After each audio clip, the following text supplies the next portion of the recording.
अलका बहू, तेरा दिमाग तो नहीं खराब हो गया? जब से गर्मियां शुरू हुई हैं तू खर्चे पर खर्चे कर रही है। हर साल गर्मी में तू बहुत खर्चा करती है और आज तो हद ही कर दी है। तुम आज ही इसमें गलती क्या है? ये खर्च मैं कोई बेफालतू में तो नहीं कर रही हूँ, इसीलिए कर रही हूँ ताकि हम लोग गर्मी से बच सकें। अरे जरा अपनी देवरानी को देख, बेचारी के पास गर्मी से बचने के लिए कुछ भी नहीं है, लेकिन वो कैसे जुगाड़ करके गर्मी से बचने की तैयारी करती है और एक पैसा भी खर्च नहीं करती, और एक तू है।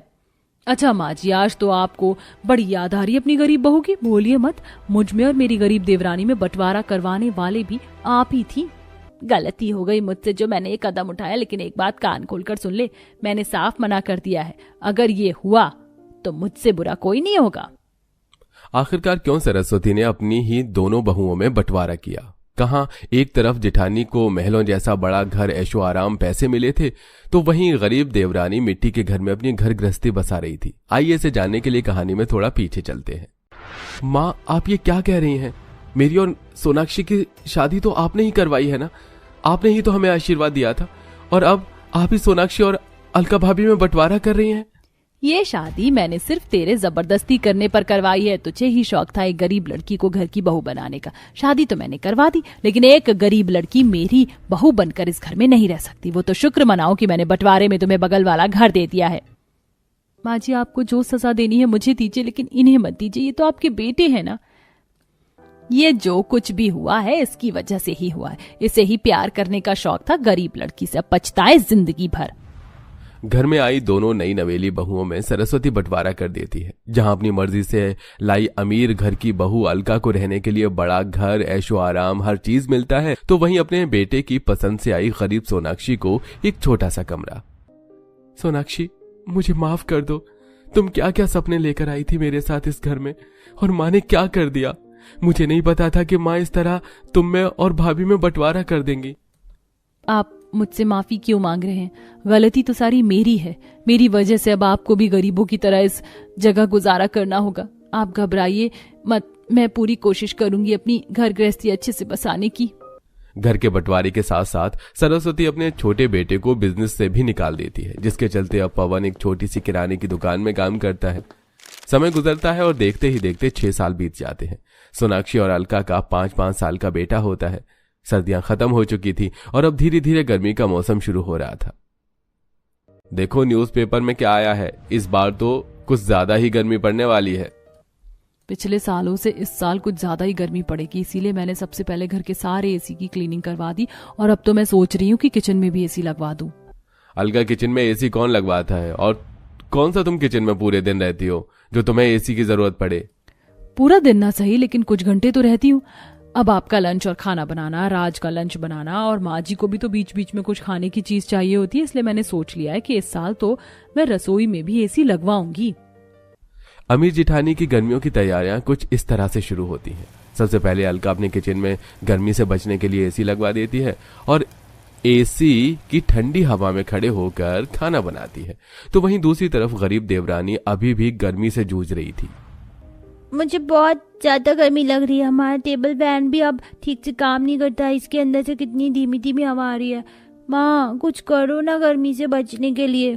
बेटा, गर्मी तो सच में काफी ज्यादा हो रही है। तुम्हारे बाबा की तो तनख्वाह भी अभी तक आई नहीं है। वो कह रहे थे कि जैसे ही तनख्वाह आएगी सबसे पहले इस टेबल फैन को ठीक करवाएंगे।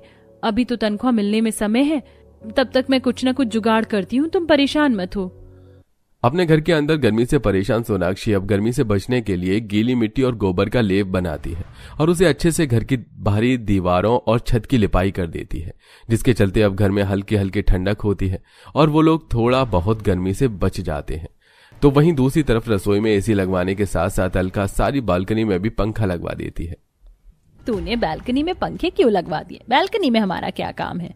क्यों नहीं है माँ जी, अब पूरा दिन कमरे में थोड़ी ना बैठ सकते। देखिए, मैंने सारी बालकनी में पंखे लगवा दिए हैं।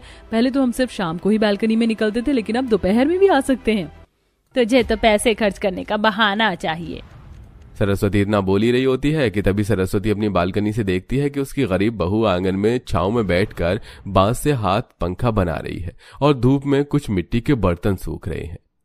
वैसे मानना पड़ेगा सोनाक्षी, अभी मेरी तनख्वाह मिलने में समय है। और तुमने कितना अच्छा जुगाड़ कर दिया। इन बांस की लकड़ी से तुमने हाथ पंखा बना लिया और मिट्टी की मदद से मिट्टी के बर्तन। अब तो मिट्टी के बर्तन की ठंडक की वजह से तुम्हारा बनाया हुआ खाना भी नहीं खराब होगा। सिर्फ मिट्टी के बर्तन नहीं बल्कि अपने तरुण के लिए मिट्टी की बोतल भी बनाई है। और अब तो मैं जमीन पर भी मिट्टी से अच्छे से लिपाई करती हूँ, जिससे अब जब हम रात में सोएंगे तो हमें ठंडक महसूस होगी। अपनी गरीब बहू की इतनी समझदारी को देख सरस्वती मन ही मन काफी खुश होती है और अपने कमरे में चली जाती है। अब जैसे जैसे दिन गुजरते हैं वैसे वैसे गर्मी भी काफी ज्यादा बढ़ने लगती है। मैंने तो आपसे बस वाटर पार्क ले जाने के लिए कहा था और आपने तो छत पर ही पूल बना दिया। माँ आप तो बेस्ट हो। ये तो कुछ भी नहीं है बेटा, अभी तुम और मैं गर्मियों के कपड़ों की शॉपिंग भी करने चलेंगे। इतनी गर्मी में इतने हैवी कपड़े नहीं पहने जाते हैं। अलका और राज दोनों गाड़ी में बैठते हैं और शॉपिंग के लिए एक बड़े से मॉल में जाते हैं। अलका सभी के लिए काफी महंगे महंगे और हल्के कपड़े खरीदती है और वहीं अपने बेटे को मैंगो शेक भी पिलाती है। वहीं दूसरी तरफ गरीब देवरानी घर में रखे कुछ सूती के कपड़े से सबके लिए कपड़े बना देती है। सोनाक्षी के पति पवन को आज तनख्वाह मिलती है। घर आते हुए पवन को एक कबाड़ी की दुकान पर कूलर दिखता है, जिसे लेकर पवन घर आ जाता है। आप ये कूलर तो लेकर आ गए, लेकिन इसके अंदर से काफी हल्की हल्की हवा आ रही है। इसकी हवा को तेज करने के लिए कुछ ना कुछ तो करना पड़ेगा। अब नई मोटर के लिए तो काफी पैसे लगेंगे, कुछ देसी जुगाड़ ही करना होगा। सोनाक्षी उस कूलर को गीली मिट्टी और घास की मदद से अच्छे से ढक देती है, जिसकी ठंडक से अब उसे कूलर के अंदर से भी ठंडी हवा आने लगती है। साथ ही साथ उस कूलर के पानी में भी सोनाक्षी बाहर से 10-20 रुपए की बर्फ डालकर ठंडी हवा खाती थी। गर्मी से बचने की तैयारी में सोनाक्षी और उसका पूरा परिवार रात में गीला कपड़ा ओढ़कर सोते थे। तो वहीं लू से बचने के लिए सोनाक्षी कभी अपने परिवार वालों को सत्तू बनाकर पिलाती तो कभी नींबू पानी। तो वहीं दूसरी तरफ अमीर जेठानी। ये देखिए मैं आप सभी के लिए क्या लेकर आई हूँ। कल ही मैंने ये ऑनलाइन ड्रिंक मंगवाई है, काफी ज्यादा रिफ्रेशिंग है। इसे पीकर आप सभी को काफी ठंडक महसूस होगी। इन गर्मियों की तैयारी में तुमने कुछ ज्यादा ही पैसे खर्च कर दिए हैं। तुमने मेरे 2 क्रेडिट कार्ड का बैलेंस पूरा खत्म कर दिया है। और ये ड्रिंक ये भी मुझे काफी महंगी दिख रही है। हम गर्मी में नॉर्मल नींबू पानी, सत्तू का शरबत और ये रोज भी तो पी सकते हैं। भला कोल्ड ड्रिंक में इतने पैसे खर्च करने की क्या जरूरत है? आप लोगों को तो मेरे एफर्ट्स दिखते ही नहीं। कम से कम अपनी गरीब देवरानी की तरह तो नहीं हूँ जो जुगाड़ कर करके गर्मी से बच रही है। आप लोगों को तो मेरे एफर्ट्स दिखते ही नहीं है। अलका हर रोज गर्मी में अपने बच्चों को आइसक्रीम खिलाती। अलका का बेटा आइसक्रीम खाते हुए तरुण के सामने काफी शो ऑफ करता। ये देखो तरुण, माँ ने मेरे लिए कितनी महंगी आइसक्रीम मंगवाई है पता है। ये आइसक्रीम पूरे 500 रुपए की है। तुम तो कभी इतनी महंगी आइसक्रीम नहीं खा सकते हो, तो इसका रैपर टेस्ट कर लो। इस पर भी काफी सारी आइसक्रीम लगी है। मुझे इसका रैपर टेस्ट नहीं करना है।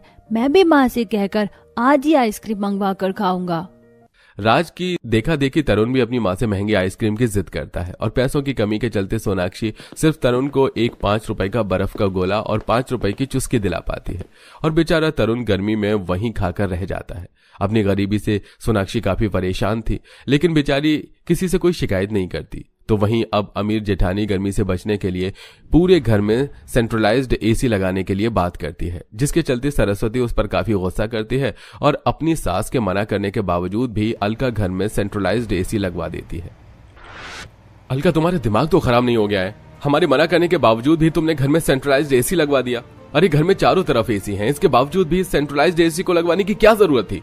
तुमने तो मेरे सारे क्रेडिट कार्ड का बैलेंस खत्म कर दिया। सिर्फ यही नहीं, अकाउंट में भी मेरे सारे बैलेंस को तुमने आधे से ज्यादा कम कर दिया है। अब देखो कुछ नहीं बचा है मेरे अकाउंट में।